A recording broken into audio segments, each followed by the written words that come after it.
In today's show, Scoot Henderson has a torn hamstring and is out 4 to 8 weeks at least. Welcome to a bonus episode of Locked On Blazers. Let's get into it.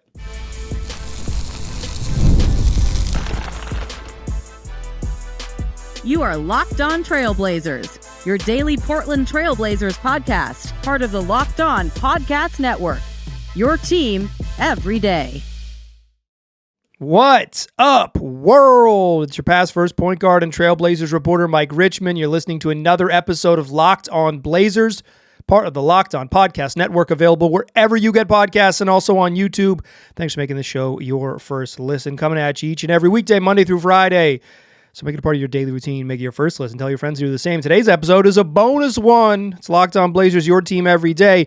Unfortunately, a bad bonus one. We only hop on here for bonus episodes when meaningful news really happens. Happened announced earlier today by the Portland Trailblazers. Scoot Henderson sustained a left hamstring tear at the practice facility last week. He's going to begin rehab and is, quote, expected to return to basketball activities in 4 to 8 weeks. His status will be updated as appropriate. This stinks. You don't need me to tell you that it stinks when someone gets hurt, but this is just such a deflating bit of news heading into the season, heading into Media Day. The last episode I recorded was, we're looking forward to Media Day, and I don't think it's going to be very newsworthy, but here's some things that I'll be curious about.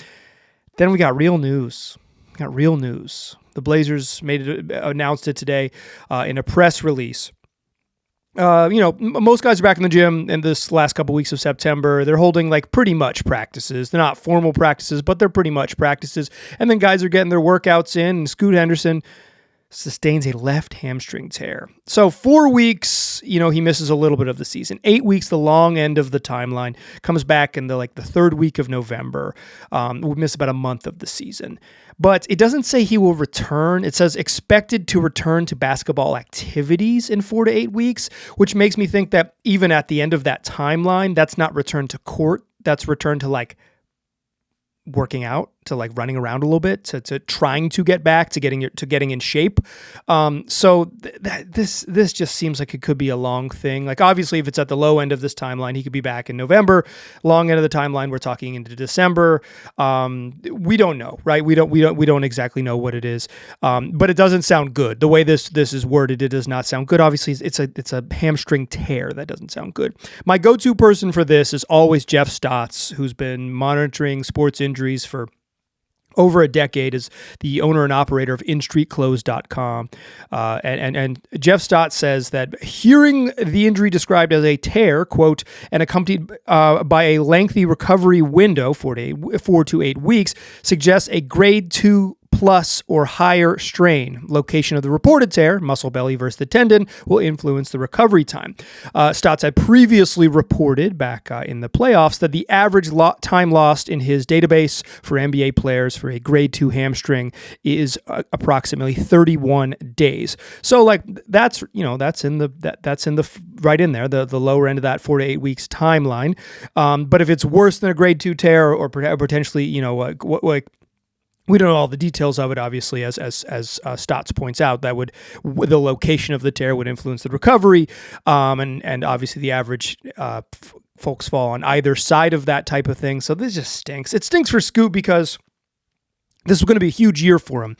This was the year to prove to the Blazers that their sort of maybe hinted lack of confidence in him was unfounded. They signed Drew Holiday, they signed Damian Lillard. There isn't a clear path for the number 3 pick in the draft to have all this opportunity to play, right?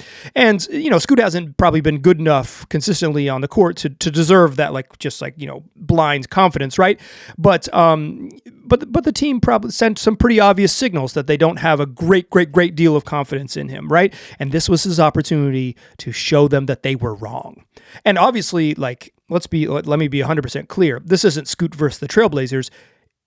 the best case scenario for Portland, like as a basketball franchise, for the Blazers as a franchise, is that Scoot is indeed good, right? And they do get proven wrong. Their sort of lack of confidence in his path does get shattered a little bit, does get cracked a little bit, because if Scoot's good, that solves a lot of the problems, because having good players is the path. And part of Scoot, like, just proving it was he was going to get a lot of opportunity, even if he didn't start. I was assuming he would start the season, but even if he didn't start, he was in line for 28, 32 minutes, like a big minute every night role.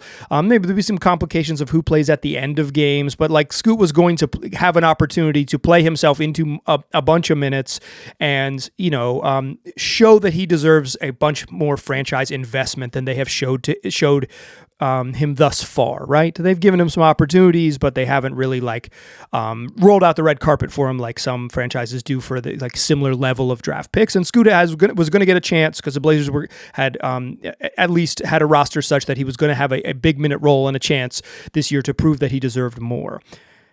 And now he doesn't, and he's going to be just starting from behind, because his year begins with rehab, and then you got to get right, and then I don't know, I don't have any data about recurrence of injuries, but I just as a sort of a general rule, soft tissue injuries linger. They're a bummer because they stick around. They're hard to get past. So much of Scoot's game is dependent on, like everyone in the NBA runs and jumps, right? You're going to need your hamstrings. But so much of Scoot's, the best version of Scoot's game is an explosive athlete who uses those quick burst and quick twitch muscles, quick twitch activity, just to be a blur, right? To get into the paint and live in the paint and be that type of guy. And this changes that for him. At least it changes the timeline of when we will get to see that from him. It could be, deep into November or December before he gets back, depending. I guess it could be longer than that, right? But at the very least, we're talking a couple weeks, if not a full month into the season, and likely longer based on the way this press release is worded. Although, parsing a couple sentence press release is maybe not the most fruitful way to do it. So the overall, this bummer for Scoot. I'm legitimately bummed for him. This is awful. What does it mean? It means that I think the Jrue Holiday is going to start at one of the guard spots, and then we're talking for the final starting spot. My assumption is that it's Jrue Holiday, Toumani Camara, Deni Avdija, and Donovan Clingan are your four starters, and now the fifth starter is a choice between Shaedon Sharpe and Jeremy Grant. It was going to be Scoot competing for that spot, if not outright just getting that spot, and now it's going to be between Sharpe and Jeremy Grant. Also, the Blazers are a little light on dudes like point guardy type dudes, so this might mean, I don't think it will. If I had to guess, this is not what this means, but there is a world in which Blake Wesley plays a little bit. I'll be curious to see his role in preseason, but my assumption is that they'll play every single minute with either Jrue or Deni Avdija on the court, because those will be your sort of primaries, and then a lot of the ball handling duties will fall to Shaedon Sharpe. But on the Blazers, a team just sort of light on playmaking, light on passing, and guys who can create off the dribble. They got even lighter with this injury, and it robs us, the fans, of a chance to see Scoot in a potential breakout season in year 3, or at least pushing towards being the best version of himself in year 3. And yeah, it puts a real damper on the beginning of the season. It stinks. I hate it. Injuries suck. They're part of the game, but they stink. They're always a bummer, and this one is no different. A couple other things to talk about. The timeline of the lawsuit that the Bhathal family has made, and sort of the timeline of how this legal struggle happened between the Cherng family, which is part of the pending ownership group for the Trailblazers, and the Bhathal family, who wanted to be the pending owners of the Trailblazers. We'll talk about that lawsuit timeline, because there's the court case was unsealed, and we have an interesting look at the timeline. Plus, the Blazers added Alex Reese to the training camp roster. Who is Alex Reese? I will tell you exactly who after the break. So join me there, won't you? First, though, let's talk FanDuel. The NFL season is here. We're heading in to week 4 of the NFL season, and FanDuel's making sure you're ready for kickoff. All the kickoffs, every stinking one of them, with a can't-miss offer. Right now, new customers can bet just $5, and if your bet wins, you'll get $300 in bonus bets to use across the app. So however you want to make your wagers, whether you like betting player props, same game parlays, or jumping in on the action live, or you want to just be old school and bet money lines and point spreads, you can do all of that over there on FanDuel. So if you're ready to play, download the FanDuel app right now by visiting FanDuel.com to get started. That's FanDuel.com to place your first $5 bet. All right. So the lawsuit filed by the Bhathals, that's Lisa Bhathal-Maraj and Alex Bhathal, they're the owners of the Portland Fire and the WNBA and also the Portland Thorns and the NWSL. They own sports teams here in the city. They were bidding to become the owners of the Trailblazers, but part of that ownership bid included dealing with Andrew and Peggy Cherng. Andrew and Peggy Cherng are the founders of Panda Express, and the Andrew and Peggy Cherng have now joined Tom Dundon's group that has signed a formal agreement to purchase the Blazers with hopes that sale closes in March. Here's the thing, though. The Bhathals don't want the Cherns to be involved, and that's what this lawsuit is attempting to do, stopping the Cherns. And so I did a whole show on it earlier this week. So however you're watching this, either on YouTube, check the channel page and go back and find the show that's all about it. Or if you're listening in audio, go back and listen to that if you missed it. It's 30 minutes breaking down the whole situation, comprehensive look at the whole kind of all of the parts of it. But what we've learned now is the timeline, and I find the timeline to be pretty funny. Here's what happened. On July 24th, the Cherns, that's Andrew and Peggy Cherng, the Cherng Family Trust, signed an exclusivity deal to be part of the ownership group with the Bhathals. The Bhathals are they want to be in the business of sports. They want to be in the business of sports in Portland. Business of sports in Portland. This is their sort of whole vision, right? They buy the soccer team. They buy the WNBA team. They're going to own the NBA team. They're going to be the most powerful movers and shakers in the city. One of the sort of most one of the more connected families across all of North American professional sports. And then that's July 24th. They've got this deal with the Cherns. And then on August 13th, gets reported first by Sportico and then many other places that Tom Dundon is going to buy the Trailblazers. The Blazers are closing in on agreement with Tom Dundon to purchase the team. Tom Dundon, the owner of the Carolina Hurricanes. That ain't the Bhathals. They're mad. So they, according to reporting from Matthew Kish and Bill Oram of the Oregonian, they start scrambling, right? They're like, okay, we can beat this offer. The reported offer is somewhere in the $4 to $4.25 billion range. That's what we know at the time. And so they're scrambling. Like we're gonna get our finances together. We're gonna get a group together, and we're gonna make a bid over the top. And even if they've reached an agreement, if they haven't signed anything, we're gonna beat them. So during this stretch from August 22nd to August 28th, the Bhathals and the Cherns are meeting, and they're working to finalize the terms of the Cherng investment.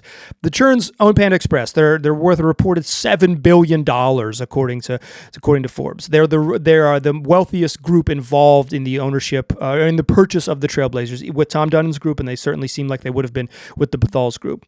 So there's this week at the end of August, the 22nd to the 28th, they're getting together, right? The Bhathals and the Cherns are chatting. They're saying, okay, we're gonna get everything in order. We're gonna reach an agreement, and then we're gonna get to the Allen estate and say, hey, we can beat this. How about $4.5 billion? Right? They're gonna one up the Dundons and like swoop in and make it happen. And then the Cherns. Andrew Cherng and through their lawyer is what the lawsuit suggests is that the Cherns said, pencils down, we're done with this. If we don't get an agreement by all of it in place by August 28th, we're just going to go with what we have, right? Like we need a firm deadline to kind of finalize our agreement.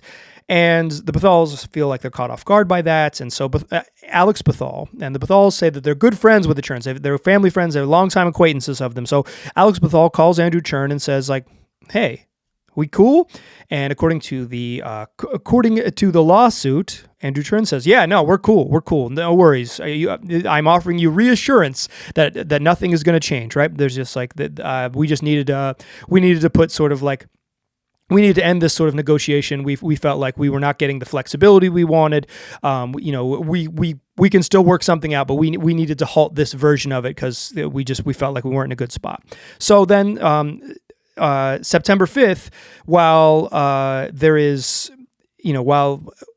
they have not sort of maybe re-engaged in very formal discussions. The Cherns are still, from what the Bhathals understand, deeply involved in the process, right? They're still going to be involved in the process. So they're still discussing ownership and they're still discussing partnership. Maybe they're not having these formal meetings, but they're still in active discussions to be part of the same ownership group. And the Cherns are getting all these details, including like the specifics of deal dynamics and like deep, billionaire stuff, right? They're getting some inside info on sort of high level purchases and high level stuff like this. And a week later, that's September 5th. A week later, on September 12th, the Allen estate sends out a press release announcing that they have reached a formal agreement with Tom Dundon's ownership group to become the new owner of the Portland Trail Blazers, and the Cherns are mentioned in the press release. It's the first time the public has learned that Andrew and Peggy Cherng are involved in this deal. I do a show about Panda Express. Ooh, spicy. So a week before, the Cherns were getting, deal dynamics, details of a rival bidder, their bid to purchase the team. But the Cherns were maybe working with Dundon to just get it done because they want to be involved. So then September 23rd, 9 days after the press release comes out, the Bhathals file this lawsuit. And the lawsuit doesn't name Dundon, doesn't name the Trailblazers, doesn't name the NBA. It names the Cherns and only the Cherns, related to a couple of related parties to them. The lawsuit seeks to stop them from becoming a portion, investing in the Blazers and becoming a part of Tom Dundon's ownership group. Is it specifically designed to prevent Tom Dundon from purchasing the team? I think you could read it that way, right? Because if the Cherns are necessary to both of these groups, the dynamics that both of these groups would need to put together to actually finalize this purchase, yeah, you could read it that way. But I think what we've learned from here is this is specifically you wronged us. Nah, you're not going to be involved at all. You're not going to be involved at all. Whether this is sort of has, I think you could read into it what you want, sort of about the larger plans here from the Bhathals, but I think this is specifically beef, no broccoli. That's the timeline. Here's some other Blazer news. This wouldn't have made, neither of these things would have made a bonus episode, but if we're going to record on a Friday night, might as well get all the news in before media day. The Blazers, according to Michael Scotto of Hoops Hype, have signed Alex Reese. There are no details in Scotto's reporting about what the contract is, which lets you know it ain't a real contract yet. I would assume this is an Exhibit 10 deal. This is a training camp contract. I would assume that Alex Reese has been in the Blazers building, and now they're officially getting him, on paper because they're going to put him on the training camp roster. You can carry up to 20 players during training camp. An Exhibit 10 deal would give Alex Reese priority to join the Blazers G League team or priority to sign a two-way contract, some guaranteed money in either of those situations. Who is Alex Reese? He's a longtime Rip City remixer, but he actually has a pretty fun story. He's 6'9", 250-pound stretchy big. He's like a power forward size, but when I saw him play with the remix, he was kind of playing center. He went undrafted out of Alabama. He spent 4 years in college, went to Alabama for 4 years. Alabama native, went to Alabama, undrafted in 2021. And then he kind of quit basketball for a full year, took a full year off basketball, lived in Birmingham, Alabama, and was a bartender and worked for a furniture moving company. 6'9", 250, but he moved a lot of furniture. 6'9", 250, I bet he was an imposing force behind the bar. But that year off kind of re-engaged him to hear his story that he told with some G League media, that he sort of re-engage with hoops, realize that he did want to pursue a professional career and he's the right size and talent level to pursue that. So he ends up playing pro ball in Luxembourg for the 22-23 season and then joins the Rip City Remix the following year in 23-24. The Blazers invite him to the summer league team in the summer of 2024. And then heading into that fall, he gets invited to be in camp with the Oklahoma City Thunder. They sign him to an Exhibit 10 deal. They waive him. And then because of injuries they had early in the season, they actually ended up signing him to a 10-day contract during the first week of the season. And he played in one game on October 27th for the eventual NBA champions. Does Alex Reese have a championship ring? That's something I would like to know. If he's at media day, I will certainly ask. Or if he thinks he will be getting one. Obviously, they don't have their rings yet. Haven't made its opening night. But I think technically he's eligible to have a championship ring. Played for the team that won the title during the title season. So then he gets waived because he was on a 10-day deal. They don't re-sign him. They get healthy enough to get back and do their thing. And he rejoins the Rip City Remix for the second time in November of 2024. So he played the whole 23-24 season with the Remix. Now he's back for the 24-25 season. But after the All-Star break, the Philadelphia 76ers signed Alex Reese to a two-way contract, and he closes out the year with Philly from late February to the end of the season. He ends up playing 14 games in the NBA to close the year for an injured Philly team that was invested in not winning basketball games. Averaged 5.3 points and 3.3 boards in 15.3 minutes, and eventually gets waived by Philly as they move on to another two-way spots. They decided Reese wasn't going to be the guy, and they've moved on. Reese, I mentioned he's a stretchy big. He has taken 54 shots in his 15 NBA games, one with Oklahoma City, 14 with the Sixers. With Philly, he's taken 54 field goal attempts, and 41 of them have been three-pointers. That's like a over 75% three-point rate. They're all threes. That's where he's shooting from. Obviously, the Blazers like him, right? Like, he's been a member of the Remix on two separate occasions. He was in the Summer League. Like, they like him. Clearly, they like him. They don't like him enough to add him to a two-way contract. They haven't called him up. Their situation over the last 2 years maybe hasn't necessitated the need for Alex Reese. But I would say you can tell that there's a level of franchise investment based on how many times he has joined the team. So the Blazers have a two-way spot open. There is one two-way spot that has not been claimed. Reese could certainly get that. Or if he doesn't get the two-way spot, he'll get some guaranteed money to end up with, I assume, this is an Exhibit 10 deal, just the way it was reported. And it's like after 8 o'clock on a Friday night, and I was unable to confirm it by the time I press record on this particular show. I didn't feel like holding off this particular bonus podcast for like 45 minutes while I tracked down Alex Reese news on a Friday night was fruitful. So I'm guessing here, but I'm guessing it's the Exhibit 10 deal. So if he doesn't get the last two-way spot, he will have priority with some guaranteed money to join the Rip City Remix for a third time. If nothing else, he's earned real looks from two NBA franchises. You kind of get the sense that he is that sort of true fringy NBA guy. One of the challenges, though, is if he does join the Rip City Remix on this Exhibit 10, the Blazers don't have his rights. He is just part of the NBA G League player pool, and then anyone can sign him. So if they do want him to be part of the plan, you kind of need to get him on a two-way deal. Two-way deals are fully non-guaranteed. Like they're really team friendly in that way. So like there's not, I would assume that Reese is at least a candidate for that. The Blazers probably need depth at guard more than they need big man depth, like power 40 size person depth, but they could use a big who could shoot. They could use that. That's a skill set that they could use. Shout out to DUER, who is like the only person who currently provides that. So yeah, that's Alex Reese. That's the lawsuit timeline. That's the Scoot Bummer injury news, and that's your bonus episode.